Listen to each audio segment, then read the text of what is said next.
Hello everyone, this is Dan with Arcade Funcade. Today we're gonna show you guys how to access the MAME system here, and how to change out your difficulty levels and all that good stuff on certain games.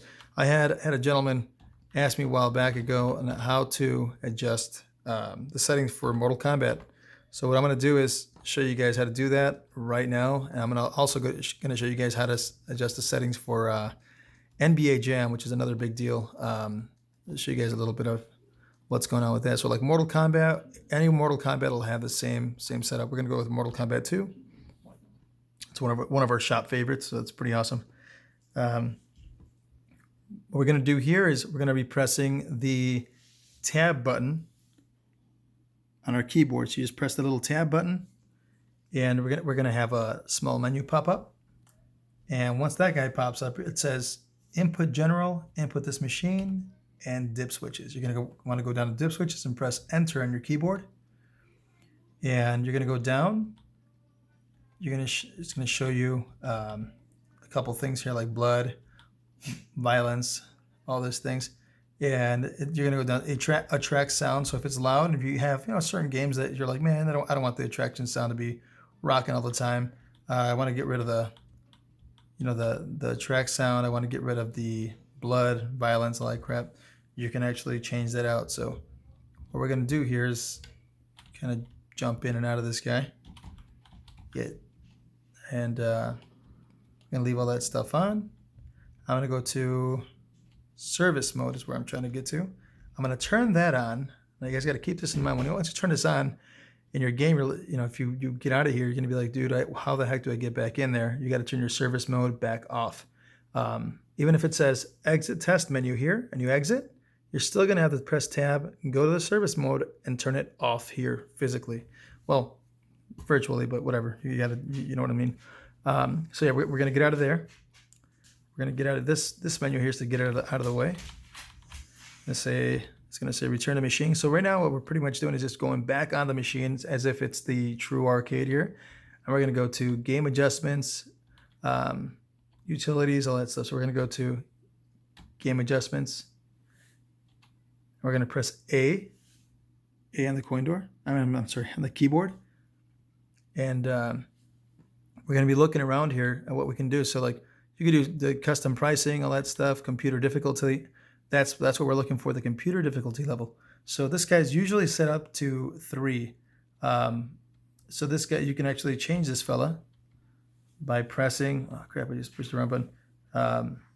By pressing the A button again, and you get this little modify value with any stick. So what we're gonna be doing is using the joystick, which is usually your left and right on the keyboard or on your joystick.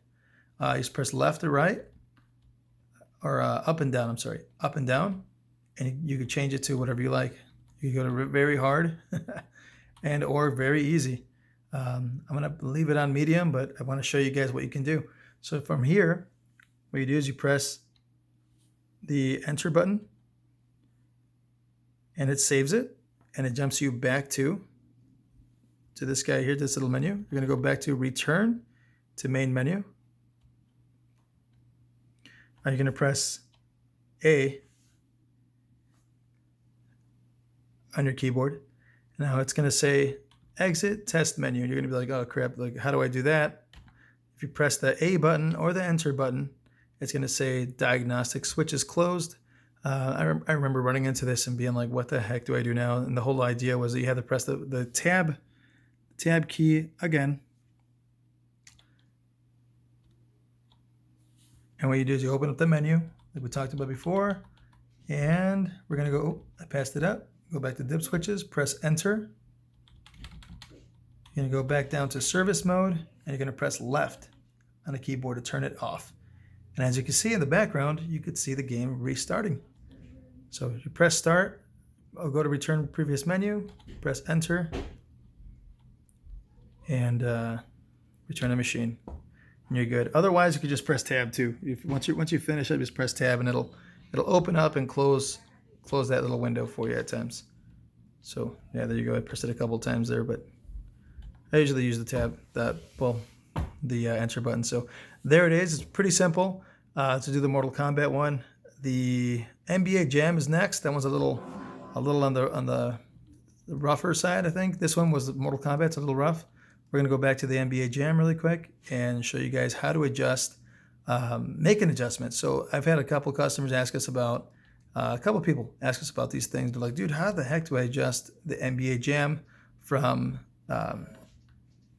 being a 2-player where you're both on the same team to a 4-player where it could actually be on opposite teams. That's the trick right there, is to be able to make it to where you can get on opposite teams. So no matter no matter which one you're going with, whether it's NBA Jam, the regular or the tournament edition, it's all going to be the same. So we're going to enter the tournament edition machine here, and we're going to pretty much do the same thing.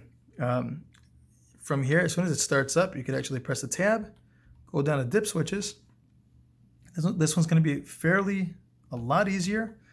All we're going to do is cruise down to where it says players. And if you set it to 4 players, you'll be on opposite teams and you can play head to head against each other.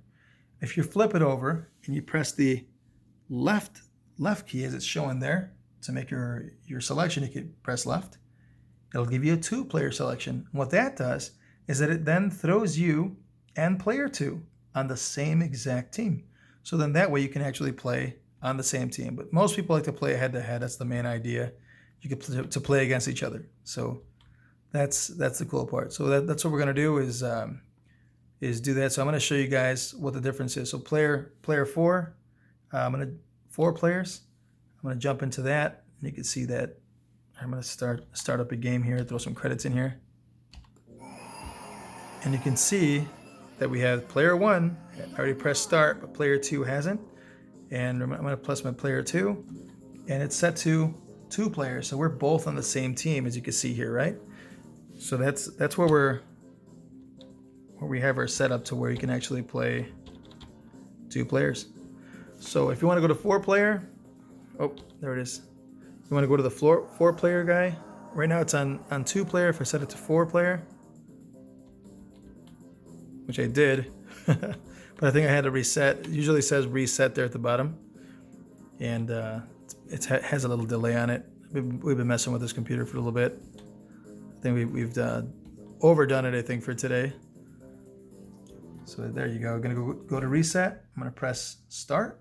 It resets the game, and now we should have again the 4-player. So we're now we're on opposite teams. So I'm gonna press the coin options, and it should get going here. I have 3 credits.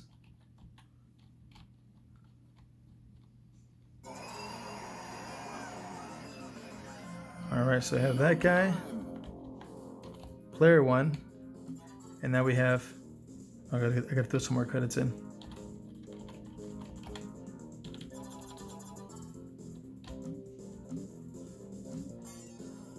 And so player 1 and player 2 are still on the same team. All right, hold up, dude. I'm gonna have to switch this thing over to just be 2-player. Oh, you know what? That's right. I had it backwards, I believe. As you move along, oh crap, we gotta go back to dip switches. It's being really slow for some reason. There you go. I went to 4-player, so that way, yeah, you can do the 3-player thing. So yeah, we're gonna go 2-player is the one. Jesus Christ, got this thing all mixed up, dude. I'm gonna go to reset, and now we're gonna be on opposite teams. So if you do 2-player, then you're able to go opposite teams. Otherwise, 4-player is definitely the same team. So dang it, I got it all mixed up. Hopefully I didn't mix you guys up now. So 2 players set up in the dip switches. That's how we do it. We're gonna start this guy up. So we get to the little modes there. We're gonna fill this thing up with quarters. Now you can see that we have the 2 guys set up here. We're gonna do 2 players. Now we have the two there, and we're just gonna be pressing start so we can fill up this this guy here. So there you go, man. Now we have the player 1, player 2 on opposite teams. what we're gonna do is get this guy going, set up, and there we go. And again, we're just pressing random buttons here to get this thing started up quick. Just wanted to show you guys how we play on separate teams now. So you'll see player 1 on this side, and he has a CPU, so now he has 1 player. Player 2 has his own CPU backup player here. So now we're on opposite teams, and that's the main thing. That was the main objective, to do that. Again, most of the time, that's one of the things that doesn't really happen often. So with this hat, we have that little issue. So if you have a 4-player machine, you're going to want to set up 4-player, and that way you could play on opposite teams, you know. But if it's just 2 joysticks, you want to set it up as a 2-player, so then you can have your two players playing. So hopefully this worked out for you guys. If you guys had any questions, let me know. Hit me up. Send me a message through Arcade Fun Kid here on YouTube or even on Facebook. Let us know. Hit the like button, subscribe, and we'll be coming up with some new stuff. We're always showing new ways of jumping in and out of things, and we're noticing that there's a lot of little issues, technical issues that people have that we can usually work through. If you have any questions, again, dump them on us, man. We're happy to help. Again, this is Dan with Arcade Funkade. Hopefully this helped you guys out, and again, thanks again for watching. Bye.